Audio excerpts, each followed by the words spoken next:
revolt began early yesterday when 4 inmates, apparently unarmed, overpowered 2 guards. Other inmates quickly joined the rebellion, capturing a total of 19 hostages, setting fire to much of the prison's industrial section.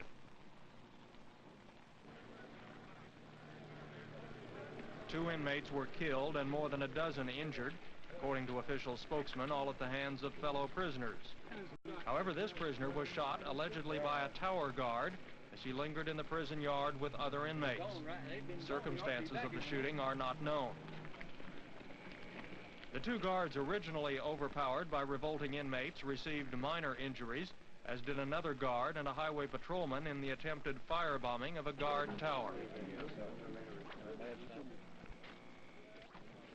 The prisoners' demands included better medical treatment, better food facilities, an end to alleged discrimination, and most important, a meeting with Governor David Hall to discuss grievances.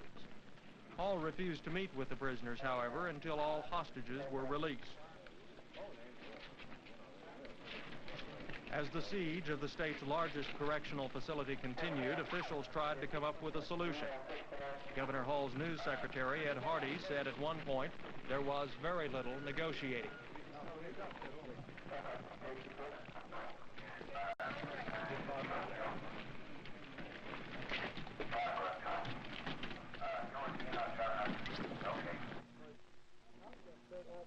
As darkness came to McAlester last night, prison buildings continued to burn unchecked as firemen watched helplessly, unable to enter the area held by rioting inmates. Additional fires were set and eventually destroyed about 3/4 of the prison, nearly everything except the administration building, cell blocks, and mess hall. Officials said it would cost $10 million to replace the burned-out facilities. The uprising also had already claimed 2 lives and wounded more than a dozen inmates, guards, and law officers. Additional contingents of law enforcement personnel continued to arrive throughout the night, and as dawn came, there were rumors of decisive action to put an end to it.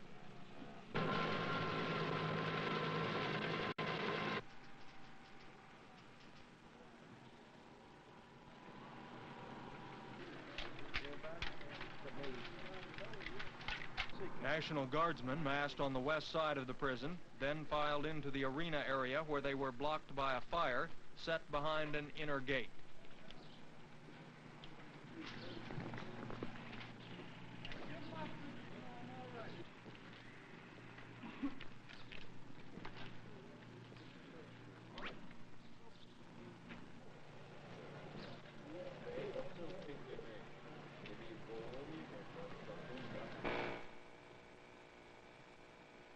On the other side of the prison, highway patrol troopers and police surrounded the eastern gate. At 8:15, about 200 to 300 inmates voluntarily surrendered and marched single file from the main prison into a fenced-in area. Guards shouted at the inmates to keep them moving, and a few shots were heard, apparently warnings fired into the air. Once in the yard area, however, the prisoners ignored orders from Corrections Board Chairman Irving Ungerman to return to their cells. As it became clear there were another 200 inmates still holding out inside, hopes for ending the rebellion dimmed.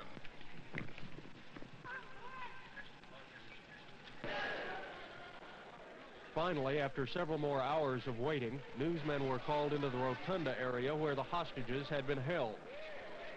The last 100 or so inmates had surrendered. Their hostages had been released. One of them, Deputy Warden Sam Johnston. Just a few did not. You were threatened by some of the inmates? A few, not too often, many. You know, most of them would shout at you a time or two, but that'd be the extent of it. About that time, some of the inmates whom I'd worked with an awful lot would step up and say, just cool it. And that'd be the end of it. There'd be no other reprisal or nothing. The troops can relax now. The McAlester riot is over. But the real story is only beginning. Were the prisoners' demands legitimate? And if they were, what will be done to satisfy them? This is Dick Nelson reporting from McAlester.